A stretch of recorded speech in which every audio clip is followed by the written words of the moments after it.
ao anatin'ny asa sy ny andraikitra izay efa natombony dia miantso amin'ny tsy tokony anemorana intsondry ny teteham-pifidianana ny vondrona iraisam-pirenena sy ny voamera misahana ny raharaham-bahiny sy ny fifandraisana iraisam-pirenena eo anivon'ny kongresy ny tetezamita raha ny fanazavana izay voaray moa dia isy fiatraikany goavana amin'ny ankapobeny eo amin'ny tontolo politika raha toa ka isy ny fiamorana ao anatin'izay teteham-pifidianana izay.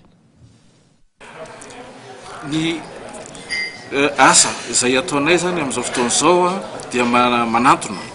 anireo masoivoho fahiny misy eto Madagasikara. Ny zavatra tena antitanterinay amin'izy ireo dia mikasika ny tsy tokony ikitiana intsony ny daty izay napetraka anaovana ny fifidianana. Izany dia satria efa tsapa ary hita ny fahoriam-bahoaka izay misy amin'izao fotoan'izao izay tadiavana vahaolana ka noho izany ninninina zavatra mety mbola isy eo amin'ny lalana mizotra amin'izany fifidianana zany dia tsy tokony hoe hokitiana intsony ny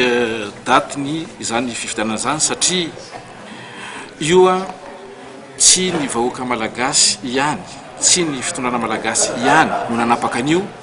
fa miarahana tamin'ny firaisambe